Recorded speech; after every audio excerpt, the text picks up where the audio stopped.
Hola, muy buenos días a todos. Bienvenidos a su programa favorito, Nuestra Historia. El día de hoy discutiremos sobre la conformación del régimen postrevolucionario, desde 1917 a 1940.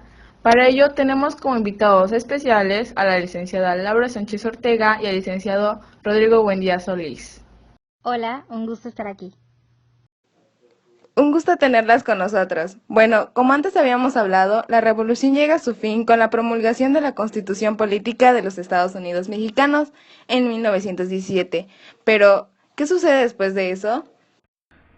Aunado a esto, se realizan nuevas elecciones presidenciales, en las cuales es vencedor Venustiano Carranza, quien gobernaría de 1917 a 1920. Sucedieron muchas cosas negativas para la población mexicana en su periodo. No cumplió con lo estipulado en la Constitución, frenó reformas, eliminó artículos. Además, muchos latifundios volvieron a ser puestos a disposición de los dueños. Con todas estas acciones, demostró que todas sus propuestas no eran más que promesas que hizo para lograr llegar al poder. Exactamente, comenzaron a resurgir las huelgas y movimientos obreros, que se encontraban en descontento a causa de la situación en la que vivían. En el gobierno de Zapata, los caudillos Villa, Zapata, Tomás Garrido, Félix Díaz y Saturnino mantenían un control absoluto sobre algunas áreas de la República. Se enfrentó a este gran problema y aunque deseaba la pacificación del país, no pudo combatir estos movimientos. Claro, los caudillos estaban totalmente en contra del gobierno carrancista. Un ejemplo de ellos es Zapata, el cual manda una carta expresamente dirigida a Carranza, en donde le pide su abdicación, ya que su gobierno fue un fracaso. Sin embargo, este tan solo logró que días después fuera asesinado. Así es, Carranza mandó a matar a Zapata porque nunca simpatizaron, por lo que al coronel Jesús Guajardo se le envió a que se infiltrara como colaborador de Zapata, pero al final le preparó una emboscada, asesinándolo. Todo esto ocasionó que propusieran como candidato a la presidencia a Álvaro Obregón, y que debido a la respuesta negativa de Carranza ante esta propuesta, se iniciara el Plan de Agua Prieta, que terminaría tiempo después con su mandato. Al finalizar el gobierno de Carranza, Adolfo de la Huerta toma la presidencia provisional por mayo y noviembre de 1920. Durante su administración, consigue llegar a una pacificación del país, ya que negocia con Villa la rendición de su movimiento, ofreciéndole la hacienda Canutillo y el licenciamiento de ese ejército. Correcto, perfecto, lo entiendo. No solamente Villa, el caudillo Félix Díaz fue capturado y embarcado a Estados Unidos, y Pablo González también se levanta en armas, pero es derrotado y expulsado del país porque estaba acusado de conspirar contra el gobierno del presidente Adolfo de la Huerta. De Huerta en adelante, podemos decir que se empieza a notar una reconstrucción en el país. Ahora, llega al poder Obregón. Este buscó fortalecer el sistema administrativo. Para esto buscó negociar la deuda externa, pues el país en esos momentos necesitaba recursos, hasta que fue firmado el convenio de la Huerta-Lamont y tiempo después los tratados de Bucareli.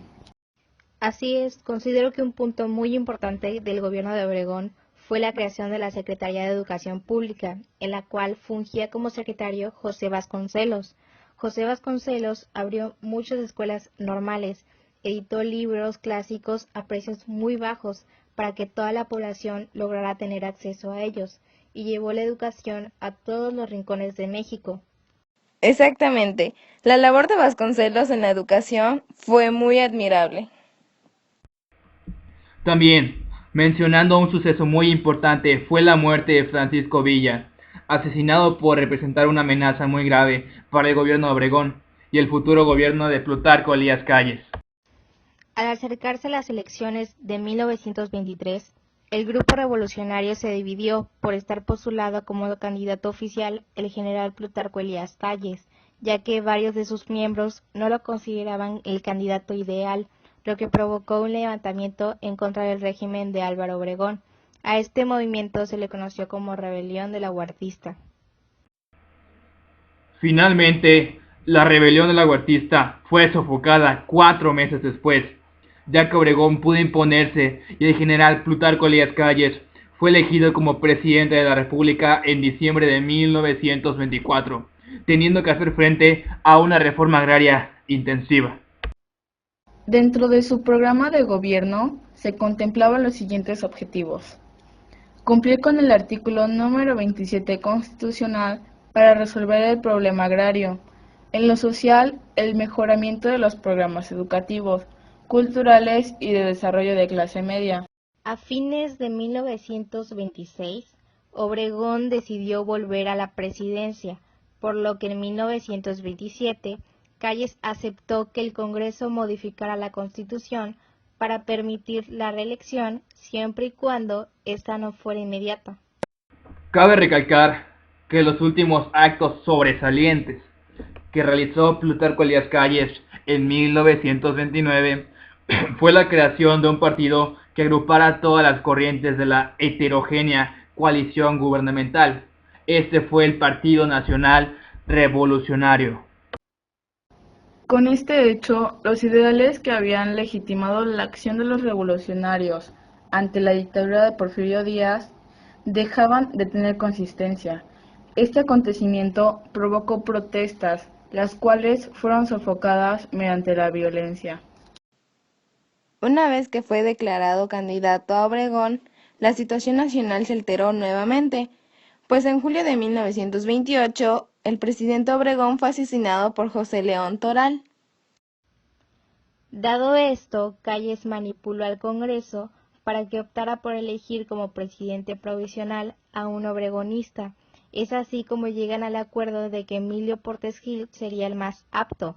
Entonces, terminaba el régimen de Calles, pero siguió gobernando a pesar de todo el país, a través de Emilio Portes Gil, Pascual Ortiz Rubio y Abelardo Rodríguez. Es verdad, este periodo que abarca de 1928 a 1934 es considerado el maximato, pues a Calles se le llamaba el jefe máximo.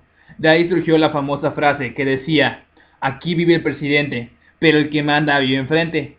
Sin embargo, Pascual Ortiz Rubio no soportó la situación del país y terminó renunciando a la mitad de su régimen.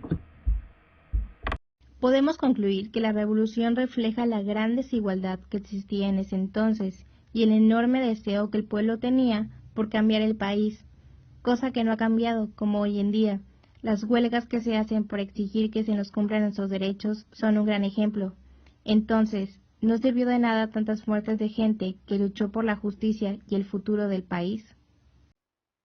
Al término de la Revolución Mexicana, el país quedó en manos de una nueva generación.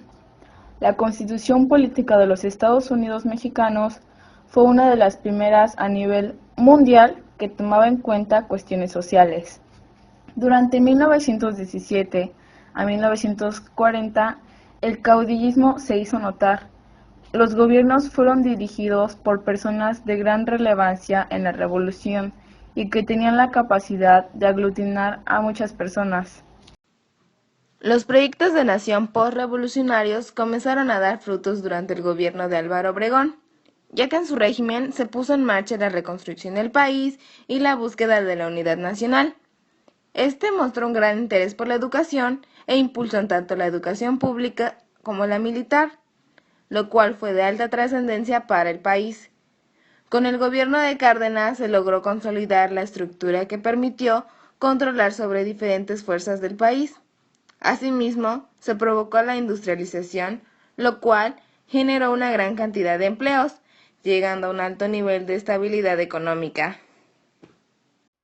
No puedo estar más de acuerdo con usted, licenciada. Creo que todo esto es algo para que nos pongamos a pensar y reflexionar qué estamos haciendo nosotros por el país. Y si no podemos hacer nada, hay que concientizar a la gente de lo que pasó y está pasando en el país.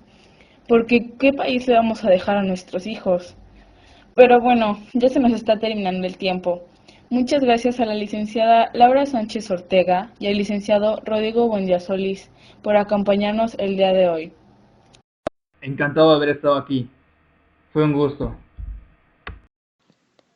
La verdad, estoy súper agradecida por haber estado con ustedes dialogando un tema que considero que es muy importante tanto para la comunidad y para nosotros mismos. Y al mismo tiempo, quiero darles las gracias por haber convivido y por haber venido. Y muchas gracias a todos ustedes por sintonizarnos.